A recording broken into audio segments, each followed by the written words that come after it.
네, 할렐루야. 네, 오늘 2부 예배 가운데 또 온라인으로 또 현장으로 함께 하신 여러분 주님의 이름으로 환영하고 축복합니다. 한 주간도 얼마나 고생이 많으셨습니까? 새로운 한 주간도 하나님의 은혜와 평강이 여러분들의 가정과 또 일터에 함께 하시기를 간절히 소망합니다. 예, 오늘은 우리가 이렇게 인사를 하겠습니다. 옆에 계신 분들에게 당신은 우리 교회의 보배입니다. 당신은 우리 교회의 보배입니다. 네, 진심을 담아서 한 번 더 인사하겠습니다. 당신이 있어 우리 교회는 든든합니다. 당신이 있어 우리 교회는 든든합니다. 네, 오늘은 단순하면서도 진지한 질문으로 오늘 설교를 시작하고자 합니다. 마음속으로만 답해 주시기를 바랍니다. 여러분은 시온산교회 담임 목사인 저를 신뢰합니까? 그렇다면 여러분들은 한 교회 교우인 여러분들을 서로 신뢰합니까? 사도 바울과 고린도 교회의 문제는 불신에서부터 시작이 되었습니다. 그리고 그 불신의 뿌리는 신뢰의 결핍과 부재로부터 출발을 했습니다. 신뢰하지 않으니 불신할 수밖에 없었던 것입니다. 고린도 교회 성도들이 사도 바울을 불신하게 된 이유는 사도 바울이 잘못해서가 아닙니다. 잘못된 소문 때문이었습니다. 고린도 교회에 들어온 거짓 교사들이 퍼뜨린 이 소문 하나로 바울의 신뢰는 개척자이지만 신뢰는 떨어졌고 성도들은 바울을 불신하게 되었습니다. 바울을 불신하게 되니 그냥 넘어갈 수 있는 일도 하나하나 트집을 잡으며 문제화시켰던 것이죠. 모든 소문의 출처는 바로 이 입으로부터 시작이 되었습니다. 예수님의 동생 야고보는 이런 말씀을 합니다. 혀는 곧 불이요 불의의 세계라. 혀는 우리 지체 중에 온몸을 더럽히고 삶의 수레바퀴를 불사르나니 그 사르는 것이 지옥불에서 나느니라. 야고보서 3장 6절에 이런 경고를 했습니다. 그 소문이 사실이든 아니 사실이 아니든 이 혀에서 나오는 것은 곧 말이 됩니다. 모든 소문은 바로 이 혀에서부터 시작이 되는 것이죠. 그러므로 우리가 혀를 쓰기를 조심해야 되고 말하는 걸 조심해야 합니다.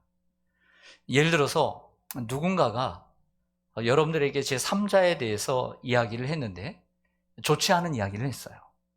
그렇게 됐을 때 여러분들은 그 3자에 대해서 이전까지는 그렇게 나쁜 생각을 갖지 않았는데 그 사람이 그 3자에 대해서 비판한 그 시간 이후부터 여러분들은 그 3자를 생각할 때마다 편견과 선입견에 사로잡혀 살아가게 되는 것입니다. 이것이 말의 위력입니다.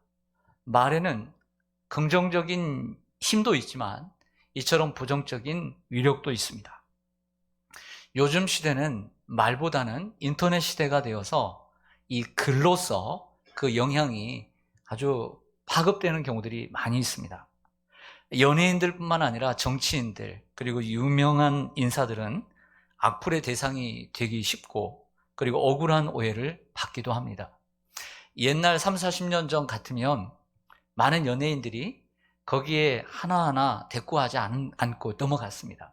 그러나 요즘 연예인들이나 정치인들은 그냥 넘어가질 않습니다.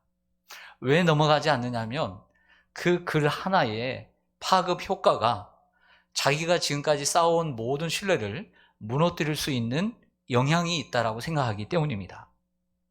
그래서 우리는 지난 한 주에도 그런 뉴스를 접했듯이 원치 않는 그리고 말도 안 되는 이러한 이야기를 들었을 때 힘없는 한 사람이지만 그것을 해명할 뿐만 아니라 당신의 정치 인생을 내가 방해하겠다, 끊게 하겠다 하면서 협박까지 하고 고발하는 방향으로 나아가는 것을 보게 됩니다. 왜냐하면 이처럼 혀에서 나온 말 한마디 그리고 사람들이 쓰는 이 글의 이 전파력이 그 사람의 인생을 망칠 만큼 심각하기 때문입니다. 사도 바울은 고린도 교회 교인들에게 오해를 받고 그리고 불신의 상태에 있었습니다. 그런 상태에서 얼마나 마음이 아팠겠습니까? 한데 이러한 것들이 조금씩 회복되고 있습니다. 그리고 지금은 그러한 신뢰를 조금씩 더 회복하고 있고, 그리고 화해의 단계로 나아가면서 이 고린도 후서라고 하는 편지를 쓰게 된 것입니다. 이러한 상황 가운데 사도 바울이 고린도 후서를 쓰면서, 그 편지를 쓰면서 그 성도들에게 강조하고 싶은 것이 있었습니다. 바로 그것은 신뢰의 중요성이었습니다. 신뢰의 중요성을 강조하지 않을 수 없었던 것이죠. 그래서 오늘 고린도후서 2번째 시간, 약할 때 강함 이 시리즈의 제목은 신뢰, 교회를 굳건하게 하는 힘, 이렇게 제목을 정하게 되었습니다. 화면에 보여드릴 이 책이 있습니다. 이 책은 경영관리와 리더십 분야에서 세계적인 권위자인, 그리고 칭찬은 고래도 춤추게 한다의 저자인 켄 블랜차드가 펴낸 책입니다. 혼자 다 쓴 건 아닙니다. 그 대표 저자입니다. 제목은 이렇습니다. 신뢰가 답이다. 이 책에서 보면 이런 얘기를 하고 있습니다. 신뢰는 하루아침에 쌓여지는 것이 아닌데, 신뢰에 있어서 신뢰를 파괴하는 요인이 있고 또 신뢰를 진작시키는 요인이 있다라고 두 가지로 나눕니다. 영어로는 이렇습니다. 신뢰 파괴 요인은 트러스트 버스터입니다. 신뢰 진작 요인은 트러스트 부스터입니다. 비슷한 단어 같지만 버스터는 파괴자라는 뜻이고 부스터는 후원자, 지지자, 이런 뜻을 가지고 있습니다. 여러분들의 신뢰, 지금까지 우리가 쌓아온 신뢰는 때로는 우리 자신이 파괴하고 깎아먹은 것도 있고, 아니면 그것을 쌓아온 것도 있다라는 것이죠. 요즘 그 온라인상에 가장 많이 나오는 단어 가운데 하나가 부스터 샷입니다. 들어보셨죠? 이 부스터 샷이라고 하는 것은 정해진 어떤 예방 주사, 정해진 그 주사를 다 맞고 난 다음에 추가로 그 사람의 면역력을 더 높이기 위해서 추가로 맞는 주사, 접종. 그래서 쉽게 얘기해서 부스터샷은 추가 접종이라는 뜻을 갖고 있습니다. 신뢰가 답입니다. 사도 바울이 고생하고 힘들었던 것은 신뢰가 무너졌기 때문입니다. 고린도후서 1장 15절과 16절을 보면, 내가 이 확신을 가지고 너희로 2번 은혜를 얻게 하기 위하여 먼저 너희에게 이르렀다가 너희를 지나 마게도냐로 갔다가 다시 마게도냐에서 너희에게 가서 너희의 도움으로 유대로 가기를 계획하였으니. 이 말씀을 보십시오. 무슨 얘기냐면 사도 바울이 고린도 교회를 개척하고 한 번 더 갔었습니다. 그러면서 이런 약속을 하죠. 내가 다시 2차 선교 일정을 마치고 돌아가서 안디옥으로 돌아가서 내가 다시 올 때에 아시아를 건너 마게도냐로 갈 때 너희에게 먼저 한번 들릴 것이고 마게도냐에서 돌아올 때 또 다시 한번 너희에게 들릴 것이다. 이렇게 약속을 한 거예요. 근데 이 약속을 못 지키게 된 것입니다. 그리고 그들에게 들리게 된 이유는 은혜를 서로 함께 나누기 위해서 이렇게 함께 내가 갈 계획을 가졌다라고 하는 거죠. 근데 문제는 그가 계획한 대로 되지 않았다는 것입니다. 그리고 2번 갈 때 올 때 가겠다고 한 약속을 지키지 않은 것입니다. 왜냐하면 하나님의 계획하심이 있었기 때문이죠. 그런데 이 일로 인해 바울은 고린도 교회 성도들에게 약속을 지키지 않는 사람이 되었고 변덕스러운 사람이 되고 말았던 것입니다. 어떤 주석에도 이런 해명은 달아져 있지 않지만 많은 책들을 보면서 저 개인적으로 느꼈던 것은 이게 그렇게도 큰일인가? 이게 그렇게도 문제를 삼을 일인가? 스스로 저는 질문을 했습니다. 선교사님이, 또 교회를 개척한 선교사님이 하나님의 뜻이 있고 개인적인 상황이 있고 아플 수도 있고 여러 가지 상황이 아프가니스탄 같은 상황이 벌어질 수도 있고 못 올 수도 있는 이것이지, 그것을 이해 못하고 그것을 트집 잡아서 변덕정이라고 얘기하고 약속을 지키지 않는 사람으로 치부해버렸다는 것입니다. 왜 그런 줄 아세요? 불신 때문입니다. 한번 사람을 불신하면 그 사람을 계속 불신하고 싶은 것입니다. 또 불신하게 되는 것입니다. 이만큼 신뢰가 중요합니다. 특별히 목회자에게 있어서는 신뢰가 중요하다고 생각합니다. 그 이유는 목회자는 하나님의 이 말씀을 증거하는 설교자이기 때문입니다. 여러분들이 교회에 여러 봉사도 하고 여러 가지 일을 하러 오지만 성도들 대부분이 교회에 오는 가장 중요한 덕목 가운데 하나는 말씀을 듣기 위해서 오는 것입니다. 이 강단에서 하나님의 말씀을 전하는 목회자를 신뢰하지 않으면 여러분들의 신앙에는 비상 등이 켜지게 되는 것이죠. 여러분들이 목회자에 대한 신뢰가 떨어졌다면 거기에서는 해결 방안은 세 가지가 있다라고 제가 제시해드리고 싶어요. 첫째는 목회자에 대한 신뢰를 회복하는 길입니다. 노력을 해야 합니다. 또 시간이 가면 회복될 수 있지만 어느 정도까지는 또 어떤 일이든지 회복할 수 있다고 생각합니다. 두 번째는 목회자와 별도로 말씀의 은혜만 잘 받으면 됩니다. 예수님이 바리새인들에게 말했습니다. 얘들아, 저 바리새인들의 행위는 본받지 말아라. 하지만 저들이 말하는 것은 더 배나 행하라.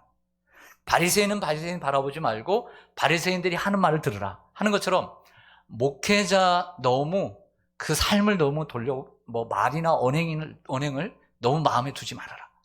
그 강단에서 전하는 것은 하나님의 말씀이니 틀리지 않으니 순종하라. 이렇게 할 수 있다는 거죠. 하지만 우리 인간은 감성과 이성의 존재이기 때문에 목회자의 어떤 인격과 이러한 설교를 분리해서 듣기는 쉬운 일은 아니다라고 말씀드립니다. 세 번째는 둘 중에 하나가 교회를 나가는 것입니다. 정말 내가 해결할 수 없다. 그러면 목회자가 나가든지 성도가 나가는 것입니다. 이런 경우는 흔치 않는데 만약 그 불신이 오해라 할지라도 목회자에 대한 상처와 그리고 배신을 받고 정말 나는 도저히 말씀이 들어오지 않고 회복될 기미가 없을 때 어쩔 수 없이 교회를 옮겨야 합니다. 특별히 이런 경우는 개인적인 일일 수도 있지만 사랑하는 가족 가운데 어떤 문제가 생겼을 때는 그 가족의 문제로 인해서 어떤 분이 먼저 교회를 나가면 그 가족으로서 함께 그 교회를 지킬 수 없는 이러한 목회자의 설교를 들을 수 없는 이러한 피치 못할 상황이라든지 그런 상황들을 얘기하는 것입니다. 그럼에도 불구하고 부탁드리는 것은 인간적인 생각으로 쉽게 교회를 옮기거나 나가려고 하는 생각을 갖지 말고 깊이 기도하면서 성령의 인도하심을 받아야 한다는 것입니다. 왜 이렇게 진지하죠?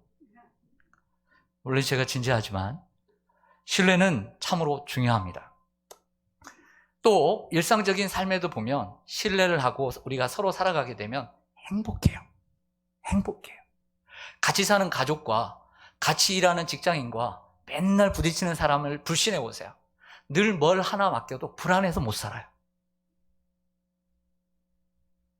부부끼리 불신해 보세요. 살만 나겠습니까? 신뢰하면 행복합니다. 하지만 불신하면 불행합니다. 서로 신뢰하지 못하는 가정과 교회와 사회는 불행합니다. 서로 신뢰하면 믿고 맡길 수 있고요. 그리고 믿고 맡기니까 마음이 평안하고요. 그리고 또한 갈등하거나 싸우질 않아요. 그리고 신뢰하면 조그만 문제도 이해하고 넘어가 주게 되는 것이죠. 그러나 반대로 불신하게 되면 이해할 수 있는 일도요, 오해로 만들어버려요. 이해에다가 3회를 만들어버려가지고 플러스 해가지고 오해를 만들어버려요. 아무것도 아닌 일을 아주 큰 일로 만들어버려요. 왜냐하면 그 기반에, 그 기초에 불신이 도사리고 있기 때문이에요. 신뢰로 세워가는 가정과 교회와 사회는 굳건하게 세워지고요. 불신으로 세워지는 공동체는 아무렇지도 않은 것 같지만 그 안에 금이 가고요. 그리고 무너지는 소리가 들리기 시작합니다. 자, 두 번째 단계로 넘어가겠습니다. 그렇다면 사도 바울은 첫 번째는 제가 이 상황을 전체적으로 말씀을 드린 거예요. 이제는 솔루션. 사도 바울은 이러한 관계를 회복해 가는 기미가 보이는 이 상황 가운데 어떻게 좀 더 신뢰를 회복해 가고 노력해 가고 있는가를 말씀드리겠습니다. 고린도후서 1장 12절을 보겠습니다. 우리가 세상에서 특별히 너희에 대하여 하나님의 거룩함과 진실함으로 행하되 육체의 지혜로 하지 아니하고 하나님의 은혜로 행함은 우리 양심이 증언하는 바니 이것이 우리의 자랑이라. 아멘. 사도 바울은 자신의 양심을 걸고 신뢰를 회복하려고 합니다. 고린도 교회 교인들은 사도 바울이 선교 일정을 변경한 것이, 이걸 잘 봐야 돼요. 단순히 환경의 변화가 아니라 그 변경을 한 그 사도 바울의 마음의 동기를 불신했던 거예요. 그래서 바울은 이런 얘기를 합니다. 내 양심을 걸고, 양심이라는 단서, 내 양심을 걸고 변명을 하고 있는 것입니다. 바울이 처음 화해를 하면서 내세우는 것은 양심이었습니다. 따라가겠습니다. 양심. 다시 말씀을 다시 보겠습니다. 노란색 글씨가 있지만 제가 다시 설명을 합니다. 이런 뜻입니다. 우리가, 바울 일행이 세상 모든 사람들에 대해서, 특별히 너희 고린도 교회 성도들을 향해서 하나님의 거룩하심과 진실함으로 우리는 행했다. 하나님의 거룩함이란 구별됨과 깨끗함을 얘기하는 거예요. 진실함이란 내가 이익을 얻기 위해서 가면을 쓰고 너희에게 나아간 것이 아니라 진실된 목회자로 진실된 목회를 했다라고 얘기를 하는 거예요. 그것을 다시 설명합니다. 즉, 내가 머리씀으로, 인간적인 생각으로, 육체의 지혜로 목회하지 않고 하나님의 은혜로 목회하기를 힘썼다. 이것이 우리의 자랑이다. 어떤 목회자가 평생을 목회하고 크고 작은 교회를 떠나서, 교세가 크고 자랑을 떠나서 내가 이 평생을 40-50년을 목회하면서 하나님의 거룩하심과 진실함으로 나는 목회를 했습니다. 이것이 자랑이 아니겠습니까? 한 성도에게도 내가 이것 했다 저것 했다가 아니라 내가 하나님 앞에서 말씀을 따라 내게 주어진 일을 감사히 여기고 그 자리에서 충성을 다했으며 주님께서 주신 교회를 양신한 양심을 따라 평생을 섬겼습니다. 이것이 자랑이 아니겠습니까? 지난 주중에 장례가 한 가정이 있었습니다. 제가 월요일에 백신을 맞고 예정이 있어서 화요일 날 발인 예배를 드리고 하관 예배를 드려야 되는데 걱정이 좀 살짝 됐어요. 제가 못하면 부목사님이, 교구 목사님이 하시면 되지만 그래도 제가 가는 것이 조금이라도 유익이 될 것 같아서 기도를 했죠. 하나님, 제가 백신 주사를 맞는데 아프지 않았으면 좋겠습니다. 내일 장례가 있기 때문입니다. 이렇게 기도를 했어요. 그래서 아프지 않고 장례를 인도할 수 있었습니다. 근데 우리 집사님 가정에 장례를 인도하는데 믿음 좋은 언니 부부가 오셨어요. 2번을 인사를 했는데 한 번은 교회를 다니시나 봐요. 반갑습니다. 그러니까 교회를 다니신다고만 얘기를 해서 마지막 하관 예배를 마치고 자세히 인사를 하니까 이런 얘기를 하세요. 네, 저는 실로암 교회를 다닙니다. 권사님이세요? 그러더니 권사님이래요. 저는 실로암 교회를 다니는데 25년을 섬겼어요, 목사님. 52년을 섬겼어요. 이렇게 얘기를 하는 거예요. 그래서 인사를 마치고 차를 타고 돌아오는 길에 제가 핸드폰으로 실로암 교회를 검색을 했습니다. 그래서 여러 교회가 쭉 나오는데 이 교회겠다 생각하고 들어갔더니 아니나 다를까 그 교회가 1970년에 시작을 한 거예요. 52년 된 교회였던 거죠. 개척한 교회에서 한 교회를 52년 동안 섬긴 그 권사님, 짧은 시간에 저에게 어필할 수 있는 자기의 자랑은 한 교회를 52년간 섬겼던 것, 그것이 아니었을까라는 생각을 하면서 감사했습니다. 성도 여러분, 자랑이라는 단어를 사도 바울이 쓰고 있습니다. 이 자랑이라는 단어는 어떤 성경보다도 가장 많이 고린도 후서에 기록되어 있는 단어입니다. 명사형이든 동사형이든 25번이나 기록되어 있습니다. 그런데 사도 바울이 자랑이라는 단어를 어쩔 수 없이 쓰게 된 이유가 있습니다. 그것은 가만히 고린도 교회에 들어와서 성도들에게 사도 바울은 예수님의 원래 제자가 아니라 스스로 자기가 예수님의 제자가 됐다고 하는 가짜 사도다 라고 이렇게 말을 퍼뜨린 사람들이 있었습니다. 그들은 자기의 경력과 자기의 어떤 증명서를 가지고 와서 자기를 자랑했던 거예요. 근데 사도 바울은 이렇게 얘기합니다. 그들을 가리켜서 육체를 따라 자랑하는 자들이라고 지적을 합니다. 오히려 바울은 자신의 약한 것을 자랑하고, 그리고 자랑할 것이 있으면 주 안에서 자랑하고, 또 하나님의 은혜를 자랑한다라고 얘기를 하게 된 거예요. 성도 여러분, 묻습니다. 신앙생활을 하면서 여러분들의 자랑거리는 무엇입니까? 여러분들은 무엇을 자랑으로 내세우시겠습니까? 목회자인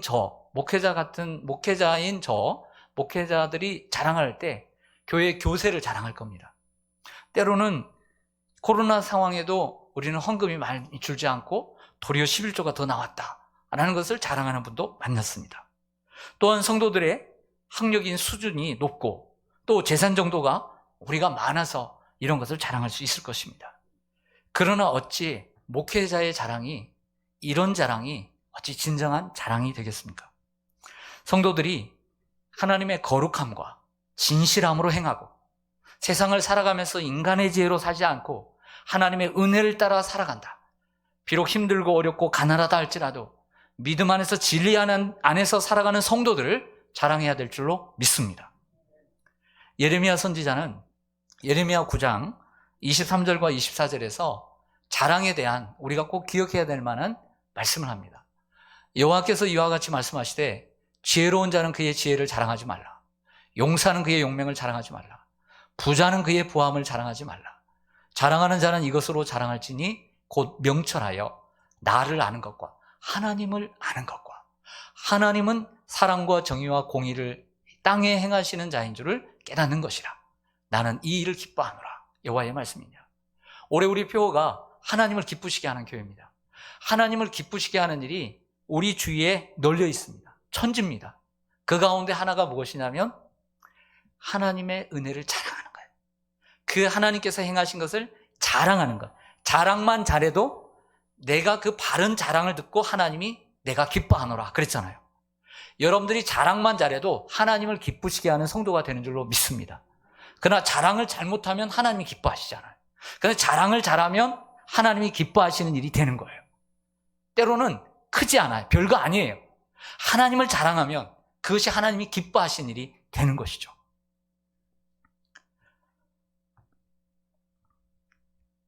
사람들은 자신에게 좋은 일이 있으면 자랑하고 싶어 합니다. 제가 가끔씩 어떤 분에게 연락이 오고 우연히 만나게 되면 한동안 하지 못했던 이야기를 쭉 하세요. 그러면 이제 제가 듣죠.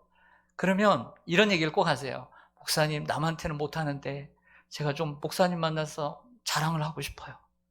하라고 그래요. 얼마나 좋아요. 하라고 그래요. 그러면 첫째는 이렇게 잘 됐고, 둘째는 이렇게 잘 됐고, 셋째는 이렇게 잘 됐고, 꼭 그 가정에도 또 어려움 점은 또 있더라고요. 그래서 기도의 제목을 삼죠.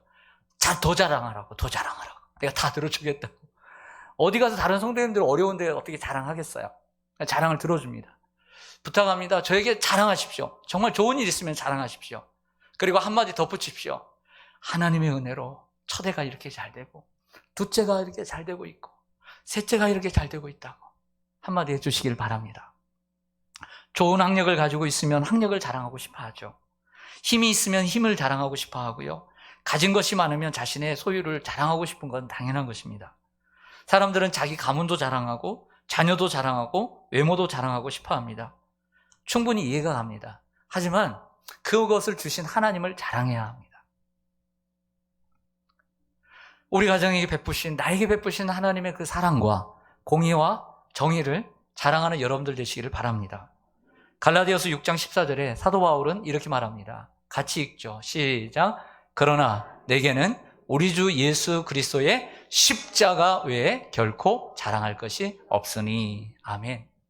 사도 바울은 예수님의 십자가 외에는 자랑할 것이 없다라고 얘기합니다. 사도 바울은 정말 개인적으로 자랑할 게 많았거든요.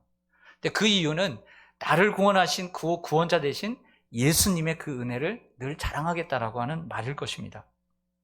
그런데 사도 바울은 오늘 본문 고린도후서 1장 14절에서 자랑이 하나 더 있음을 얘기합니다. 한번 보시죠.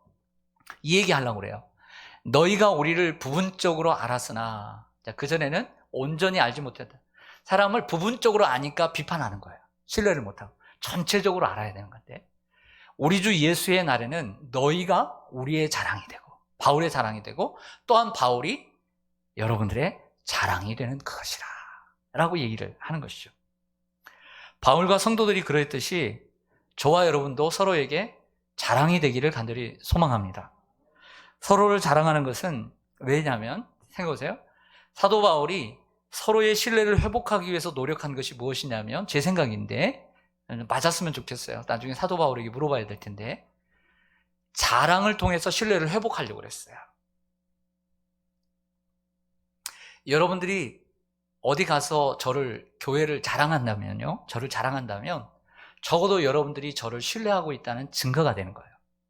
또 제가 여러분들을 자랑을 하고 다니면 제가 여러분들을 신뢰하고 있다는 증거가 되는 거예요. 그러므로 저분이 나를 어디 가서 자랑을 한다. 제가 생각했어요. 노예에 가면 목사님들이 누구를 자랑을 하면 얼마나 좋은 일이에요. 제가 어디 가서 어떤 부목사님, 이 부목사님 정말 신실하고 귀하다 라고 자꾸 자랑을 하면 제가 이 부목사님을 신뢰하고 있다는 증거가 되는 거잖아요. 바울은 자랑을 하는 거예요. 자기는 자랑할 것이 많았지만 바울은 항상 남을 자랑하고 하나님을 자랑하기를 노력했다는 것이죠. 틈만 나면 하나님의 은혜를 자랑하고, 틈만 나면 예수님의 십자가를 자랑하고, 틈만 나면 하나님을 통해서 만나게 된 성도들을 자랑했다는 거예요. 세 가지입니다. 하나님의 은혜를 자랑하고, 예수님의 십자가를 자랑하고, 하나님께서 만나게 하신 성도들을 자랑하는 거예요. 모든 사람은 장점과 단점 둘 다 가지고 있습니다. 단점만 있는 사람은 세상에 없어요. 일반적으로 장점은 85%고 단점은 15%가 있다고 합니다. 그리고 그 15% 가운데 10%는 굳이 단점이라고 말할 수 없어서 굳이 단점이라고 말하자면 5%의 단점이 있다는 거예요. 그런데 우리는 그 5%의 단점을 가지고 그 사람의 전체를 평가하고 판단하는 경우들이 많다는 것입니다. 지혜롭지 못한 거죠. 반대로 5%의 10%의 단점이 있어도 나머지 90%, 95%의 장점으로 그 사람을 덮어야 된다는 거예요. 여러분들에게 남편에게 10%, 5%의 단점이 있어도 단점만 부각시키지 말고 장점으로 단점을 덮어주시기를 바랍니다. 아멘을 안 하시네. 하기 싫은가 보네. 우리 남편들은 아내의 단점이 있어도 많은 장점으로 그 단점을 덮어주시기를 바랍니다. 할렐루야. 성도 여러분, 단점을 찾으려면 끝이 없습니다. 단점을 찾다 보면 많은 장점도 단점으로 보이게 됩니다. 그러므로 단점보다는 장점을 보고 성도들을 칭찬하고 또 자랑함으로 서로 세워가는 우리 교회가 되기를 간절히 소망합니다. 마지막 세 번째 단락으로 가겠습니다. 읽어오신 분들은 아시겠지만 사도 바울은 고린도 교회 성도들에게 고린도 교회 방문을 취소하게 된 이유를 이렇게 얘기합니다. 원래 너희에게로 하나님의 교회 가운데 너희에게 갈 것을 계획했었다. 그런데 하나님의 교회 가운데 취소하게 되었다. 이런 얘기를 하는 거예요. 그러면서 23절과 24절에 너희에게 가지 못한 것은 너희를 아끼려 하려 함이고 너희 교회를 든든하게 세우게 하려 함이라 라고 얘기를 합니다. 자, 여러분에게 묻고 싶습니다. 자, 여러분들이 원하고 바라는 상황이 있습니다. 꼭 이렇게 되리라고 믿었습니다. 그런데 이 상황이 되지 않고 엉뚱한 상황이 되고 말았습니다. 여기에 하나님의 뜻이 있다고 믿으십니까? 아멘 잘 못하시잖아요. 여러분들이 이렇게 꼭 되리라고 믿었어요. 꼭 이렇게 돼야만 돼요. 그런데 그렇게 되지 않고 다르게 되었어요. 그래도 거기에 하나님의 뜻이 있다고 믿으십니까? 대답을 안 하면 여러분들 고린도 교회 성도들이네요. 자, 믿는다면 정말 우리는 그 상황 가운데 뭘 해야 되냐면 아멘을 해야 돼요. 이게 아멘 신앙입니다. 오늘 사도 바울은 글을 이끌어가면서 오늘 마지막 아멘 신앙으로 가고 있어요. 이러한 상황을 사도 바울은 로마서 8장 28절에 이렇게 설명하죠. 우리가 알거니와 하나님을 사랑하는 자, 곧 그의 뜻대로 부르심을 입은 자들에게는 모든 것이 합력하여 선을 이루느니라. 하나님 우리에게 어떤 상황을 주시든 하나님께서 선하게 인도해 주신다는 거예요. 자, 예를 들어 보겠습니다. 저를 보시죠. 아브라함의 이야기입니다. 아브라함이 75세에 하나님을 따라왔는데 아들이 없었어요. 아들을 주시겠다 그래요. 그리고 그 아들을 주시면 하늘의 별처럼 바닷가에 모래같은 그 후손이 창대하리라고 말씀하셨습니다. 이게 100세의 아들을 늦게 얻어요. 이삭입니다. 근데 이 이삭이 10대가 되었어요. 아직 장가도 안 가고 씨도 없어요. 후손도 없어. 그런데 갑자기 하나님께서 나타나셔서 그 아들 이삭을 번제로 바치라고 말씀하시는 거예요. 명령하시는 거예요. 이런 하나님 어떤 하나님이에요? 변덕쟁이 하나님이죠. 말씀해 주시고 약속도 지키시지 않는 하나님. 만약 이 하나님이 사람이라고 한다면 여러분들 어떻게 하시겠어요?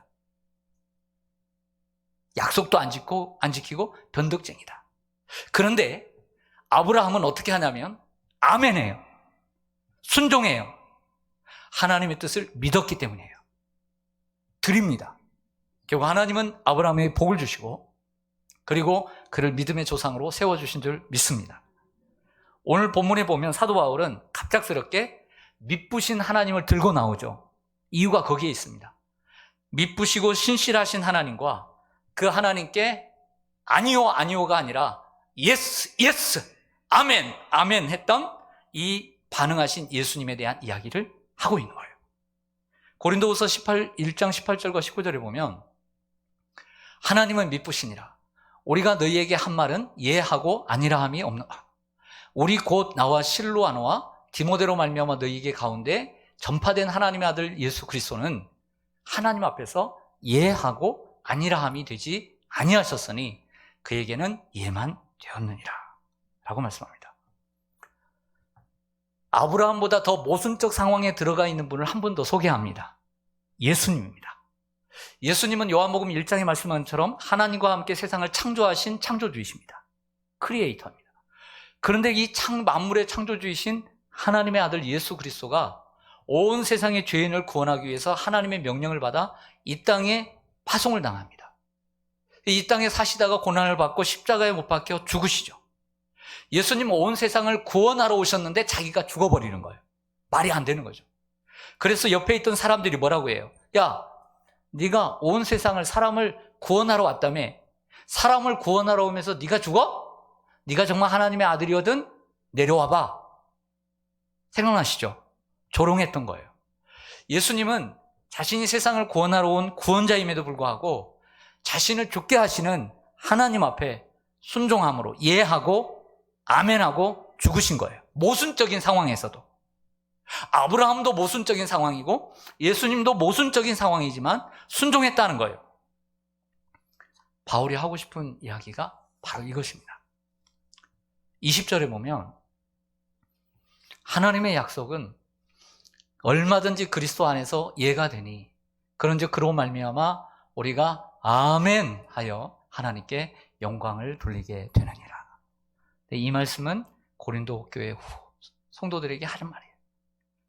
사도 바울이 고린도 교회 방문을 계획한 것도 하나님의 뜻이고 또 방문하지 못하게 된 것도 하나님의 뜻 안에 있으니까 믿부신 하나님의 말씀을 약속을 믿고 그리스도 안에서 아멘하여 하나님께 영광을 돌리자는 것입니다. 하나님은 믿부시고 의로우셔서 신실하셔서 우리를 평생 한 번도 실망시킨 적이 없어요.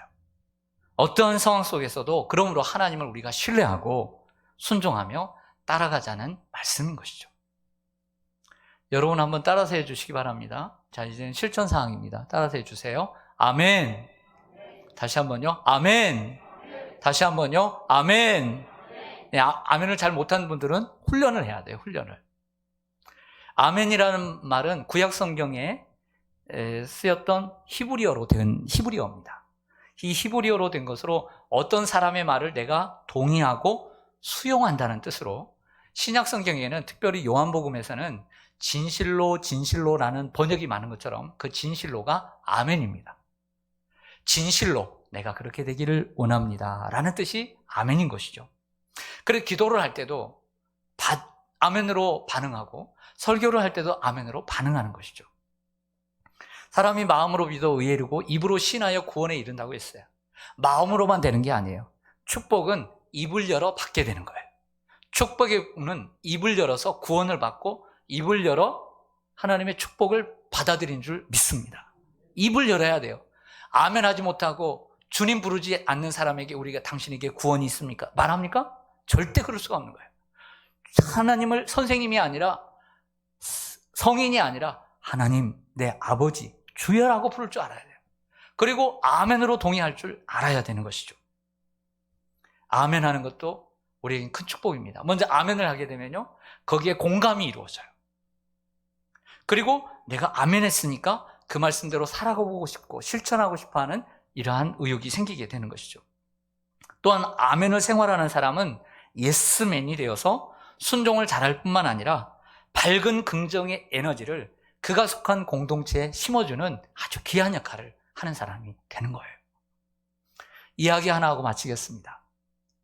오래전에 제가 들었고 또 했던 이야기인데, 지난 주간에 TV를 보면서 어떤 교회에, 큰 교회 금요철야 때 한 부목사님이, 담임 목사님이 휴가였나 봐요. 부목사님이 금요철야에 말씀을 전하는데, 이 실화가 누구의 실화인가를 제가 알게 되었어요. 오래전 경남 산청에서 있었던 일입니다. 동네에서 가장 가난했던 집이 있었는데 그 집의 아버지가 아들을 공부시키기 위해서 그 산청에서 대구로 중학교를 유학을 보낸 거예요. 아들을. 그 아들은 공부를 하다가 중학교 때 여름방학이 시작되자 찬석이라는 이 아들은 선생님에게 몇 번 이렇게 통지표, 아시죠? 예, 성적표를 나눠준 거예요. 그 딱 받는 순간 너무 놀랐어요. 1학년 8반 68명 중에 68등. 깜깜했습니다. 자기가 공부 못하는 줄은 알았지만 이 정도인 줄 몰랐고, 또 하나는 동네에서 우리 집이 가장 가난한데 가난한 중에도 나를 유학 보냈으니 아버지에게 가지고 갈 면목이 없어요. 그래서 68 플래시 68 이렇게 써 있는 것을 앞에 68에다가 하나만 지우면 6등 8등이잖아요. 근데 그러지도 않고 1등으로 써버렸어요. 무슨 마음으로 1등을 썼는지. 그래서 아버지에게 갖다 준 거예요. 아버지가 처음에는 자랑을 안 했대요. 그러니까 애가 친지들이 그러더래요. 야, 찬석이 내려왔더라. 공부 잘했대? 그 물어보니까 네, 1등 했대요. 오? 야, 네가 아들 하나는 잘 뒀다. 야, 1등 했으니까 책거리 해야지. 그러더라는 거예요. 옛날엔 책거리라고 그래요. 그래서 어떻게 할까 하다가 아버지가 보물이로 하나밖에 없는 돼지 한 마리를 잡은 거예요. 잔치를 벌였어요. 그 돼지를 잡는 것을 본 이 찬석이가 너무 놀랐어요. 자기의 거짓말로. 뭐라고 말할 수도 없고.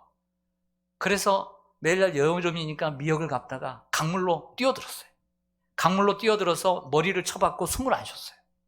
죽어버려야지. 나 같은 놈은 죽어버려야지. 그리고 자기의 머리를 세게 쥐어박으면서 죽으려고 했대요. 근데 죽어지질 않은 거예요. 그래서 방학이 끝나고 대구로 올라와서 공부를 시작하는데 그때부터 정신을 차린 거예요. 정신을 차리고 열심히 공부해서 17년 후에 대학 교수가 되었어요. 그분이 경북대 총장을 역임한 박찬석 총장의 이야기예요. 여러분, 후에 이야기를 더 들어보니까 찬석이의 아버지는 그 진실을 다 알고 있었습니다. 알고 있었음에도 불구하고 모르는 척하고 해주었던 것이죠. 그 아들을 신뢰했던 것입니다. 여러분들의 자녀들, 여러분들이 믿어주지 않으면 누가 믿어줍니까? 여러분들의 자녀들을 한번 신뢰해 보시기를 바랍니다. 우리 예수님을 생각하고 마치겠습니다. 우리 예수님에게 12제자는 많이 배우지 못하고, 그리고 또한 보잘것없고 아주 평범한 그런 제자들이었어요. 실수투성이죠, 베드로만 보더라도. 그러나 그들을 큰 인물로 만든 비법이 예수님에게 있었던 것이죠. 그들을 믿고 신뢰해 주었던 것입니다. 그리고 그들을 믿고 맡겨주시고 후에는 교회까지 다 맡겨주셨던 거죠. 저와 여러분이 신실해서 교회를 맡겼습니까? 여러분들이 신실해서? 아니죠. 주님이 저와 여러분을 믿어서 교회를 맡겨주신 거예요. 할렐루야. 서로 자랑해주고 서로 신뢰해줌으로 더욱더 신뢰를 굳건하게 만들어가서 교회를 더욱더 굳건하게 세워가는 저와 여러분 되시기를 주님의 이름으로 간절히 소망합니다. 아멘. 기도하겠습니다.